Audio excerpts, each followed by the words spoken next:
Pensei que você gostasse da Constância. Gosto. Então por que você fez essa cara? A Constância é que mais pode desconfiar.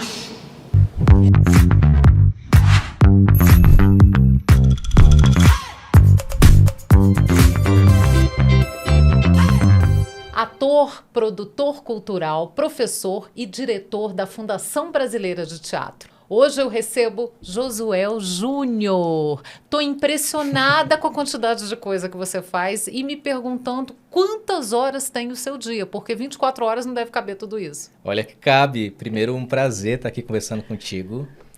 Sim, é um dia em que 24 horas, das 24, umas 16 são dedicadas ao ofício, de fato, sabe? É incrível, eu não sei como é que você consegue, como é que você dá conta de fazer tanta coisa, porque só a Fundação Brasileira de Teatro é uma vida, né?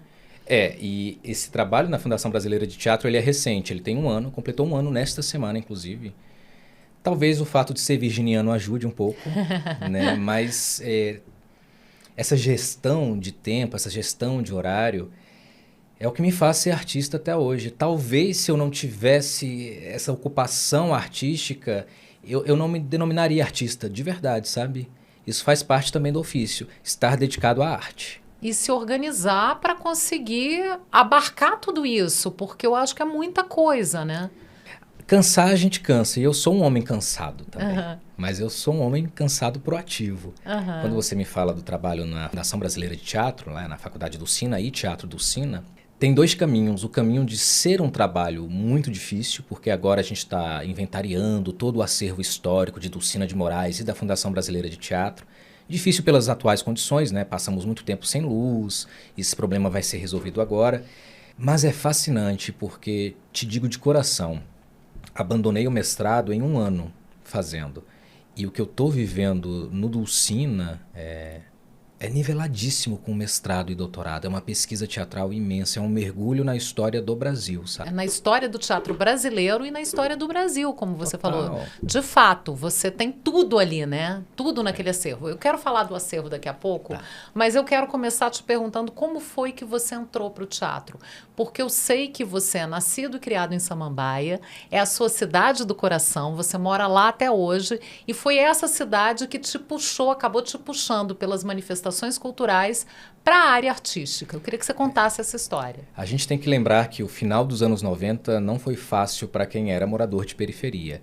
Nós tínhamos dois caminhos, que é um caminho muito comum, não só de Samambaia, mas também de Ceilândia, Recanto das Emas, Riacho Fundo. O entretenimento para essas comunidades em finais de anos 90 era ou igreja, grupo jovem de igreja, ou algo correlacionado às igrejas. E aí, a Via Sacra de Samambaia, que era a Paixão do Cristo Negro, ela já nasceu audaciosa, porque ela já se intitulava A Paixão do Cristo Negro em 98. 98, eu fui assistir, em 98, a Via Sacra, e me questionei assim, que massa, né? Porque realmente Jesus Cristo é preto. Que bacana. Só que isso não era um argumento que o grupo utilizava como contracultura. A contracultura era o fato só de ser. Isso foi fantástico. Aí eu me interessei em fazer as oficinas porque eu era muito tímido. A minha mãe me colocou para fazer teatro nesse período. E aí, cara, você vê outras pessoas que às vezes têm pensamentos parecidos com o seu. Uma coisa meio fora da caixinha. Os professores da Via Sacra de Samambaia eram formados ou formandos em artes cênicas na Dulcina e na UNB. Então Era isso outra também cabeça, isso né? mudava o jeito de você fazer entretenimento, porque eu me divertia muito. Eu aprendi a me alongar de verdade fazendo exercício de teatro lá aos 14. E não parei. Só que a gente também foi entendendo no começo dos anos 2000 que se a gente não usasse a marca de Samambaia como uma cidade cultural, ninguém ia ver por nós. Então a gente começou a procurar, e você vai lembrar muito bem disso, as redações de jornais pelo Fale Conosco. Não tinha assessoria de imprensa. Era bem assim, olha, eu liguei aqui para o jornal, eu preciso divulgar que a gente vai ter apresentação, como é que eu faço? Isso parecia tão ingênuo para os jornalistas que recebiam, que eu passei a me tornar pauteiro dos jornais em assuntos relacionados à Samambaia. De coisas do tipo, vai ter apresentação essa semana de teatro? Ou, conhece alguém que o bujão de gás de casa estourou? Então isso também foi formando uma identidade minha como artista dentro da cidade. E tem uma frase que eu gosto muito, Márcia, que é: a gente sabe quando a história de um lugar se confunde com a nossa, quando você não consegue dissociar. Exatamente. Eu não consigo me dissociar de Samambaia e Samambaia de mim. Não que eu seja um filho querido de Samambaia. Eu também não me coloco nesse lugar. Mas você virou uma referência. Querendo ou não, você virou uma referência dentro de Samambaia. Fico feliz. E até essa coisa dos jornalistas te procurarem. Você conhece alguém que tem esse perfil que mora em Samambaia? É uma maneira de você ser ali a pessoa que as pessoas se lembram quando tem algum assunto relacionado à cidade. Isso é muito bacana. E foi muito bonito nesse período. Então, da Paixão do Cristo Negro, as oficinas de teatro, de projetos apoiados aqui do Plano Piloto, que tinham que ir para as cidades satélites, combinavam de ir para Samambaia. Então, o que um menino de 16, 15 anos quer? Fazer curso de graça, né? Claro. Então, nesse período, fui apresentado ao Zé Regino, pela palhaçaria, me formei palhaço com o Zé Regino. E aí as coisas foram ganhando outras proporções, porque eu fui começar a assistir teatro aqui para a parte central de Brasília, com o André Amaro, no Teatro Caleidoscópio, porque era de graça, era mais fácil de assistir, o ônibus voltava para casa, porque também tem isso. Ter a atitude de ir ver uma peça de teatro no Plano, ela tem dois caminhos. Uma é tomar a atitude de ir, e outra é torcer para voltar para casa. Vai ter ônibus. Então tudo isso eu botava na conta, sabe? Quando você vai repetindo essa feitura teatral com o passar dos anos, você vai entendendo que isso talvez seja uma linguagem. Então eu estava envolvido nessa linguagem. E aí você começou, teve uma coisa de novela também, né? Teve um bichinho de novela também que te picou e o teatro também foi por aí, né? Eu sempre assisti muito Vale a Pena Ver de Novo. Uhum. E eu adorava uma coisa fascinante dos parentes de casa já saberem o que ia acontecer na novela, mas para mim ela era inédita.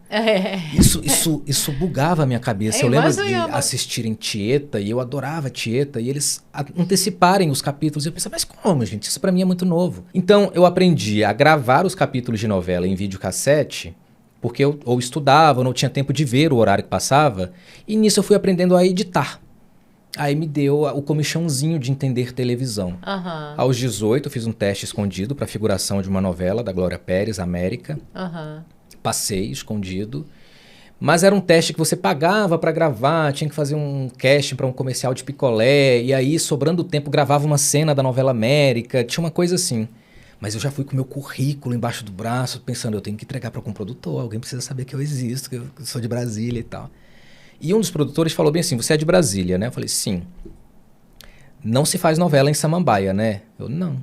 Onde é que faz? Eu, Jacarepaguá. Ele, então, Projac, Jacarepaguá, você tem que morar aqui. Então eu pedi permissão para a família, foi um investimento pesado, para eu morar até a novela terminar. Uhum. Mas quando você é figurante de uma novela, também vale lembrar, ser figurante em 2005 é bem diferente de hoje. Muita coisa é muito diferente, né? Você tá falando dessa coisa de gravar capítulo de novela no videocassete, né? Isso é uma coisa assim... Por si só já é muito antigo, já né? é muito antigo. A novela que eu fui gravar, eu acho que ela não estava muito bem na audiência, porque o público não entendia quando mudava a locação. Uhum. Então, nesse primeiro dia que eu saí de Samambaia para ir gravar, eu gravei uma espécie de pequenos videoclipes que iam ser usados ao longo de toda a novela numa única madrugada. Uhum. Que era ficar de cowboy dançando. É na sola da bota, é na palma da mão. Toda vez que entrava essa vinheta, ia pro núcleo de boiadeiros. Uhum. Cara, isso foi numa quinta-feira. No sábado, isso passou na TV. E eu apareci em primeiro plano. E voltaria para Samambaia na segunda.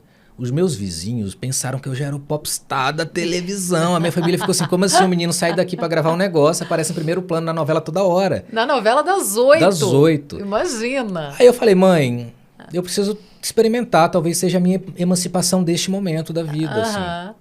E fui gravar a novela. Gravava muito pouco novela, gravava mais os programas secundários, né? Caceta e Planeta, Linha Direta, TV Xuxa, Sítio do Pica-Pau. E aprendi a fazer televisão olhando TV. E de repente, quando eu volto para Samambaia, começo a fazer cinema e me vem a pulguinha, a vontade de fazer faculdade, eu já não tinha medo de estúdio. Uhum. Isso já não era uma questão. Apresentando a Paixão do Cristo Negro de Samambaia para 40 mil pessoas, mas também não era uma questão ficar nervoso na frente do palco. Passou um pouco o carro na frente dos bois, né? Digamos assim. Talvez, e para um sentido positivo, né? Com certeza. Então, meus colegas de faculdade que tinham vontade ou preconceito com televisão, para mim isso já nem era um processo dialético, já não... Não, já foi, é muito bom e tem que experimentar mesmo. Foi por esse caminho que eu fui trilhando a trajetória. E aí você começou a atuar em teatro e estudar e realmente fazer teatro em Brasília. Exatamente. Na faculdade do Sina, Vou falar de novo do problema do ônibus, né? Voltar era uma questão. Então eu passei a ser produtor do Dulcina, porque ganhei uma bolsa no 3º semestre por bom trabalho. Olha que coisa. Chamou atenção, né? E não tinha como voltar para casa, então por um bom período eu dormia no Dulcina. E isso foi me dando uma familiarização muito forte com a instituição, com o prédio, com o teatro. Uma apropriação mesmo, assim, aquilo também fez parte de mim. Não fazia, mas começou a fazer. E nesse afã dos 20 e poucos fazendo teatro, eu entendi que às vezes eu apresentava uma peça de teatro para 30 pessoas, para 10, para 8. Essa é uma luta comum de todos os artistas. E pensei em entrar no circuito internacional para ver se isso era assim lá fora também. Mas entrar no circuito internacional significa comprar uma passagem para o Chile de ônibus, para pegar 4 dias na Cordilheira dos Andes para experimentar um festival de teatro popular. Nessa brincadeira, foram mais de 15 festivais no Chile, Peru, Argentina, Venezuela, México. Olha que riqueza de conhecimento, de experiência, de troca. Isso me fez ter mais carinho com a minha profissão, porque no Chile a nossa companhia era muito bem recebida todos os anos e tinha um público imenso. E isso também foi dando uma vontade de pensar, caramba, não, eu acho que eu sei fazer, não é possível. Não é possível que isso não seja saber alguma coisa, né? Dulcina me ajudou muito nesse processo, né? A faculdade Dulcina incentivava essas viagens, dava algum apoio logístico. Você vai se consolidando mesmo assim como alguém que está tentando. Eu tentava. É fazer teatro na Venezuela, no Uruguai, no Chile. Vamos tentar para ver de qual é.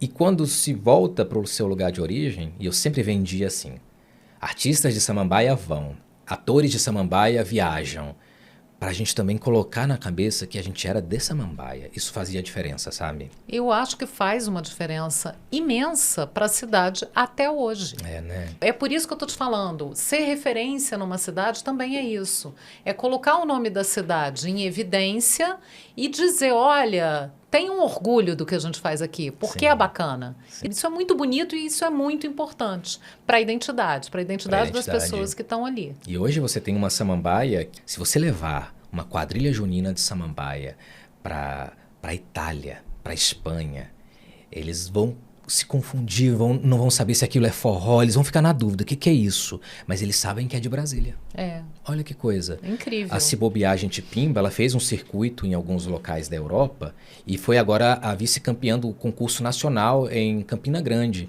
Isso é Samambaia pura. E eu já não tenho mais relação com isso, mas isso também sou eu, porque é a cidade.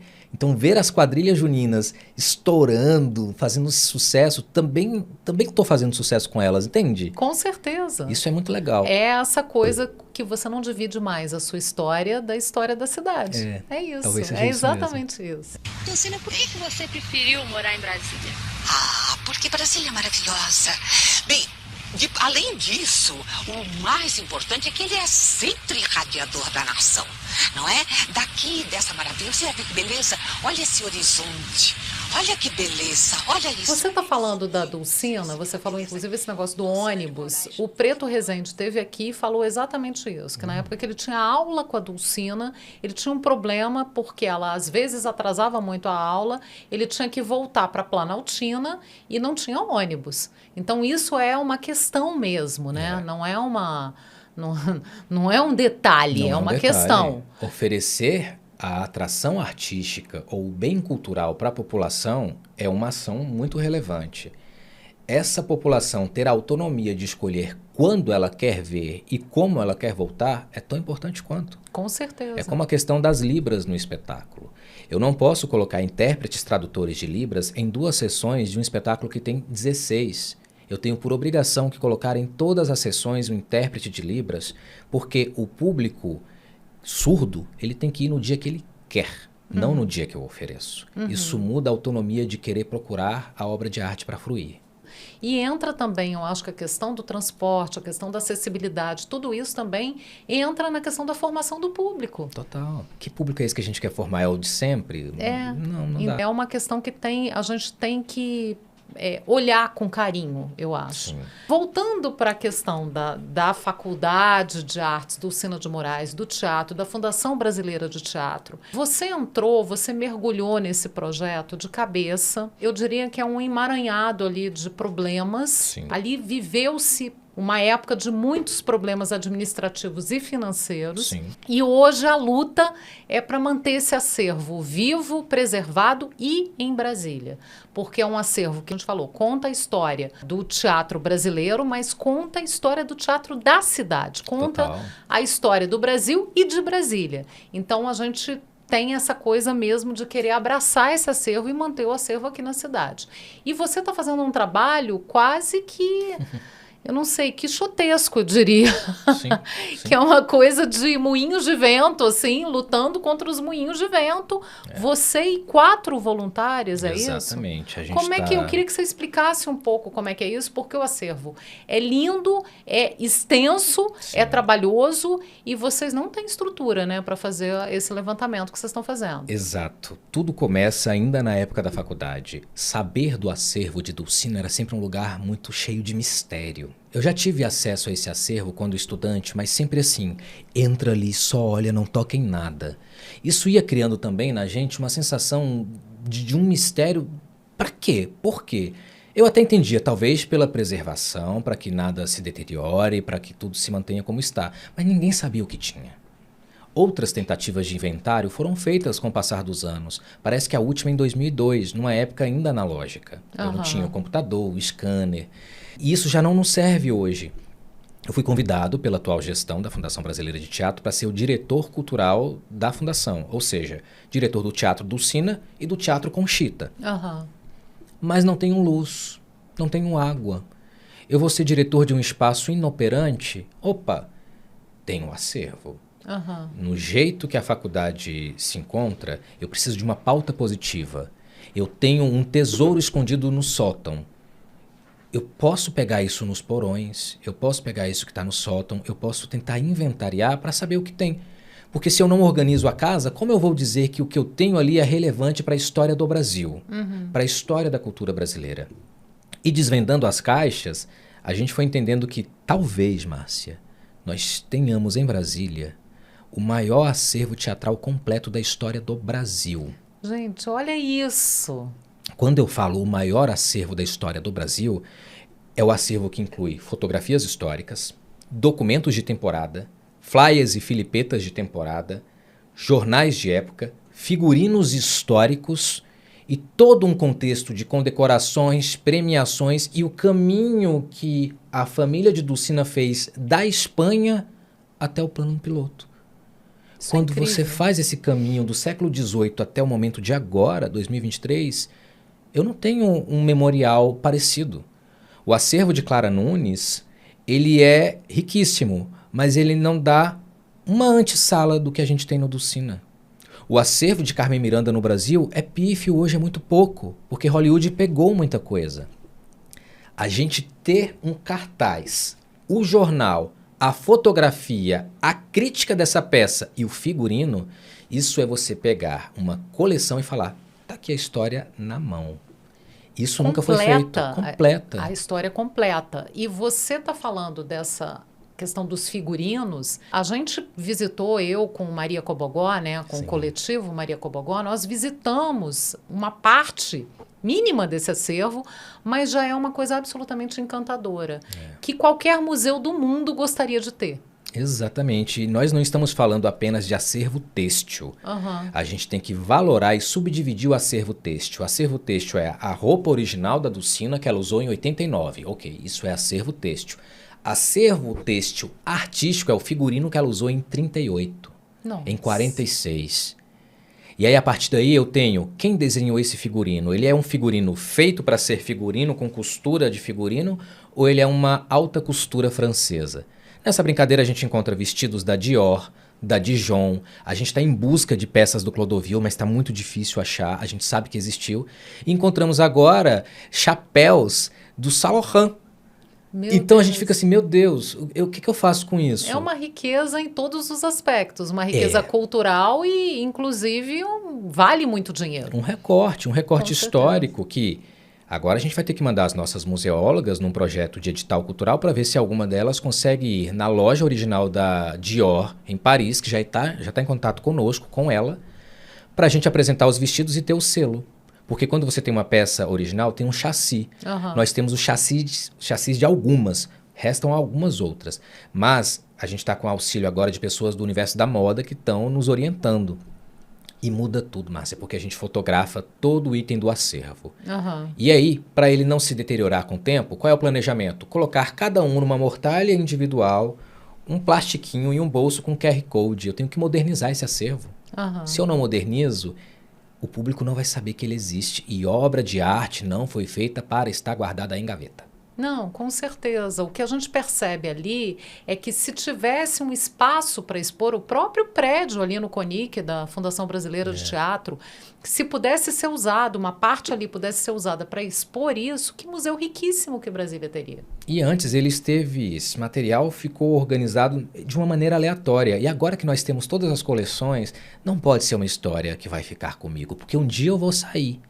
E a questão não é o meu trabalho no Dulcina, é quão importante é o legado de Dulcina e o que a gente vai fazer com esse legado no futuro. Um dia eu não vou estar lá, mas essa história tem que ser conhecida por outras pessoas, entende? E preservada, e mantida na cidade. Eu bato muito nessa tecla porque é uma história da cidade. É uma história muito mais ampla do que a cidade.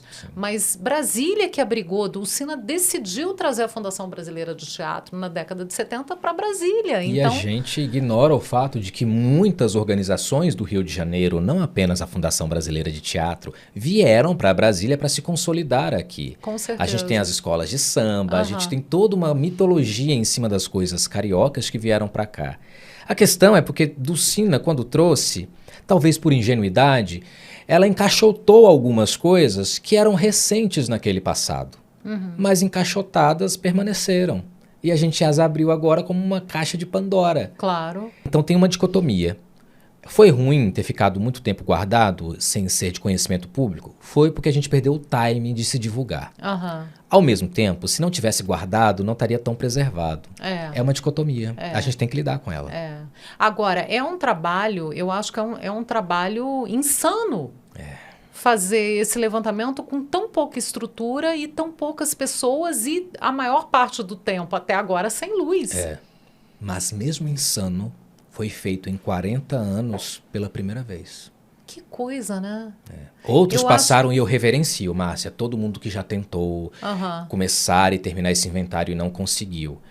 Mas todo o conhecimento acerca do inventário anterior permaneceu com quem o fez. Não foi passado para frente. Por isso que eu te digo, se um dia eu sair, as pessoas precisam saber que isso existe. Eu acho que é uma falta de educação. As pessoas não têm a dimensão da importância disso. Que em outros países você dá muita importância à memória. No Brasil, não. No Brasil é negligenciado. Então, por isso também, tanto valor a esse trabalho que vocês estão fazendo. De uma maneira, como eu falei, quixotesca, né? Vocês estão ali lutando com as armas que vocês têm, que não são muitas, né? Não são muitas, mas são ligadas, graças aos deuses do teatro, a uma inteligência de pesquisa emocional, afetiva e historicista, sabe? Sabe por que funciona? Nós anunciamos numa sexta-feira a existência de um quadro furtado. Anunciamos. Houve um quadro que foi furtado do Dmitry Smailovich quando ele desenhou Dulcina de Moraes como Marquesa de Santos na peça Marquesa de Santos, ela como Domitila. Tínhamos o par do Odilon, que era o marido e ator. Tínhamos o par dele como Dom Pedro, faltava o da Domitila. Anunciamos numa sexta-feira. Na terça-feira nos entregaram esse quadro na fundação. Nossa! Um quadro de valor inestimável desse artista ucraniano, que era o grande retratista da alta sociedade na década de 20 e década de 30 do Brasil. E alguém viu no Instagram. E alguém mandou um Uber devolver. E não saberemos quem foi. Mas que bom que houve pelo menos esse funciona, movimento. Funciona. Eu acho que pega na consciência, sei lá, das pessoas e tomara que pegue na consciência dos brasilienses e a sociedade se mobilize mais em prol do Dulcina de Moraes, né? Não só do prédio, do teatro, mas do acervo, de tudo que tem ali que é muito rico, né? E a gente, quando você fala, e você fala muito sabiamente dessa questão do Brasil não ter memória, A gente usa muito a troca dos pretéritos, né? Eu acho que talvez seja isso. Essa coisa muito momentânea de você acompanhar o que está em vigor, o que está em voga, faz com que a gente se esqueça de quem veio, de quem capinou esse mato todo para a gente poder trilhar, né? Dulcina ajudou na profissionalização dos artistas, porque... Foi fundamental. Foi né? fundamental. A gente tem que lembrar que as carteiras de manequins e modelos até a década de 70, mais precisamente até 78, ainda eram as mesmas das profissionais da noite. Não que isso seja um demérito a uma ou a outra, mas era porque essa era a identificação vigente no período. Dulcina com outros grandes artistas se uniram para que no governo fosse instaurada a legitimação da profissão. Eu sou arte educador em Brasília. Arte educador não dá aula na segunda-feira. Quando você vai entrar na história, tá lá na história. A segunda-feira foi instituída como feriado para artista, porque artista trabalha sábado e domingo. Dulcina criou isso na fundação. Isso não pode ser à toa. Por que você tinha parado de fazer teatro? Meu amor, você pensa que você pode fazer teatro e fazer prédio, ser mestre de obras, fazer Fundação Brasileira de Teatro, faculdade, tudo isso junto? Não pode. E isso não pode ser esquecido. Mais uma vez, a gente vai para a questão da memória, né? Foi uma pessoa muito importante, não só... Tem a questão dos cenários, né? Que ela inovou muito, essa questão dos figurinos, mas também na legislação, na maneira como os artistas são tratados hoje. Devem muito a ela, né? E isso a gente não pode esquecer, né? E é uma continuidade, assim como ela deveu a Procópio, a tantos outros, né, que vieram antes dela. Mas como a gente está falando de um Brasil moderno, de um Brasil que olha para trás e reverencia esse passado, a gente não pode deixar de militar sobre Dulcina. Com certeza. Qual é o seu olhar para o futuro, nesse caso específico desse acervo e dessa questão que está ainda muito enrolada do ponto de vista de dívidas trabalhistas e uma série de coisas ali?